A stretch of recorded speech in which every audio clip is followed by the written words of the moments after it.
This is the Uptick Network Stock Day Podcast, sponsored by InvestorsHangout.com. Penny stock news and interviews from the microcap world. Public information on OTC, pink sheets, and microcap stocks from around the world. With your host, Everett Jolly. On today's show, we have another returning guest. He is David Grant. Well, he's the CEO of Omni-Lite Industries Canada, Inc. They trade on the OTCQX under the ticker symbol OLNCF. And to my opinion, he might be the hardest working CEO on the OTCQX. David, welcome to the show. Yeah, thanks very much, Everett. Always glad to be here. You know, since you've been on the show a couple of months ago, we've gotten a lot more listeners. So if you would, maybe give just a little bit about statement of what Omni-Lite is all about. Okay, Everett. Well, we started about 20 years ago with the idea of using advanced composites in manufacturing, and that's proven to be a good start. And since then, we've branched out into 4 divisions: aerospace, military, sports and rec, and automotive. And the company's had a growth rate of somewhere in the neighborhood of 20% a year, and we're trying to keep that up into the 2017 year. You know, in 2013, I'm going to brag a little bit on you. You had revenues of $5.3 million. Correct me if my numbers are wrong. 2014, you had revenues around 5.8, and 2015, 7.4 million. Definitely growing with just a market cap of around 10.8 million. Impressive numbers. Yes? Well, we say the average is a growth rate of around 20. So last year, I think we slipped a bit because of a military order, but the year before we were 28%, and this year's growth, while we don't forecast it, is in that range. So things are going well. We have seen benefits from the improving economy and the extra military budget and the general growth in the aerospace business overall.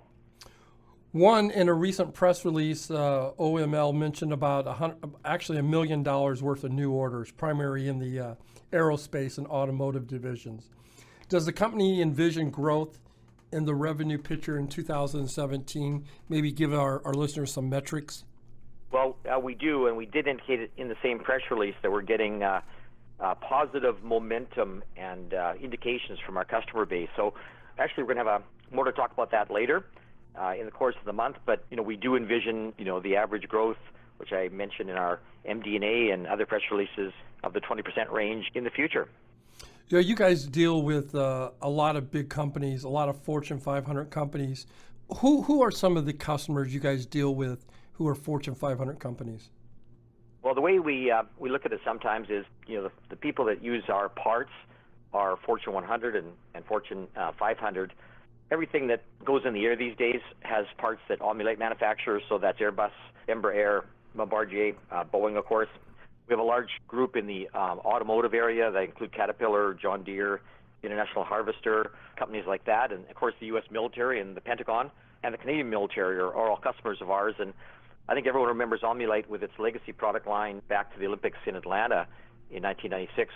So we still do a lot of work for Nike and about 140 other sports and rec groups around the world. That's amazing. I brought up your revenues for a reason. 2015 to 2016, your revenues were a little bit flat. What would be the main catalyst for your growth in 2017?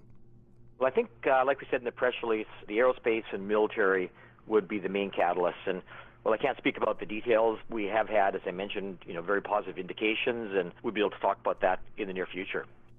My guest today is David Grant. He is the CEO of Omni-Lite Industries Canada, Inc. They trade on the OTCQX under the ticker symbol OLNCF. The last time I had you on the show, we talked a little bit about the construction of the 172 kilowatt solar array, putting it on rooftops. Can you give us any kind of update where we are on that project? Yes, I can. We finally got the approval from the city and the county a week ago. So we're ordering all the components. So we've actually upgraded the system to around 196 kilowatts. So should produce approximately 50 to 55% of all the power that OmniLite needs moving forward into the future.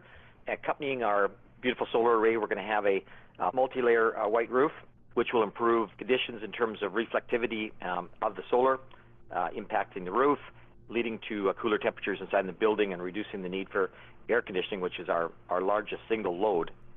So what's the game plan for that product, and how are you guys going to monetize that?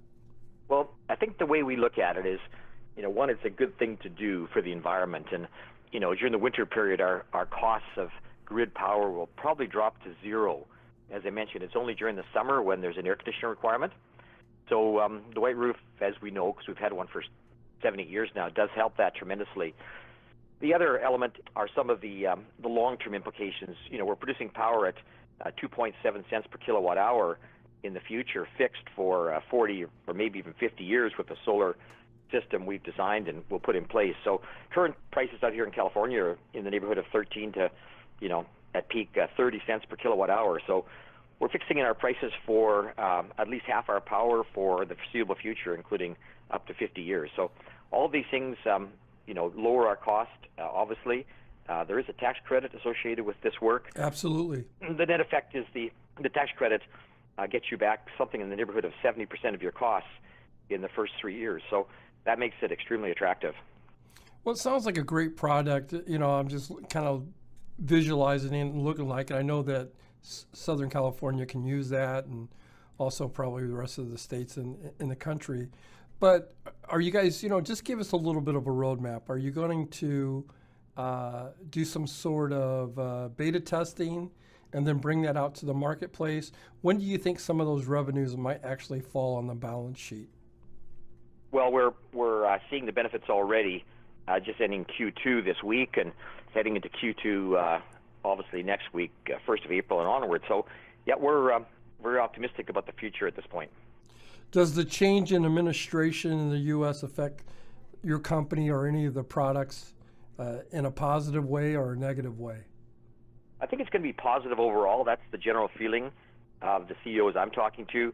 One, the manufacturers, which we're of course part of, could benefit from the reduction in federal income tax, and we've heard rates that range from drop to 15 to 20, and now we're hearing in the 25 range. But basically, all those are benefits. The general concepts of the headwind we had faced to the tailwind we're now feeling, I think, are important for any business. And growth in the economy, moving up to 2.5% potentially in 2017.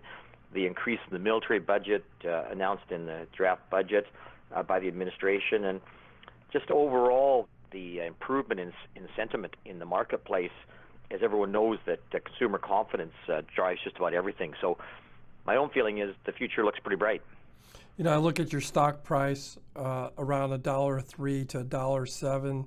I feel it's very undervalued. I feel your market cap around 10.8 million is very undervalued, with a company that's doing north of 7 million in revenues.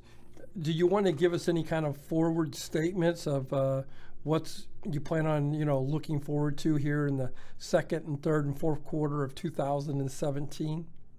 Well, we don't give forecasts like I mentioned, but I think there's a couple of things. One is we also trade on the Canadian market, and primarily on the Canadian market on the TSX Venture. So that has been challenged, that marketplace, in the last while. We are seeing a renewed interest in that marketplace. So my guess is that lower for longer rates and market caps and all that, especially and including small caps, are gone, and we're going to see increased interest in companies like OmniLite in the future. Absolutely. My guest today is David Grant. He's the CEO of Omni-Lite Industries Canada. They trade on the OTCQX under the ticker symbol OLNCF. In closing, David, is there anything that we didn't get a chance to touch upon that you would like to get out to the listeners? Just, we think there's optimism in the economy, and I think the year ahead looks pretty bright, especially if you're in the manufacturing range. And last thing I'd point out is our ticker symbol on the TSX Venture is OML, Oscar Mike Lima. And your website, maybe give out a website address? Yeah, www.omnilite, and that's OMNI-LITE.com. I want to thank you for coming on the show today. It's always a pleasure to have you on the show. I wish you nothing but continued success. Want to check back with you in a month or two to see how things are going. Okay, Everett, always glad to be here.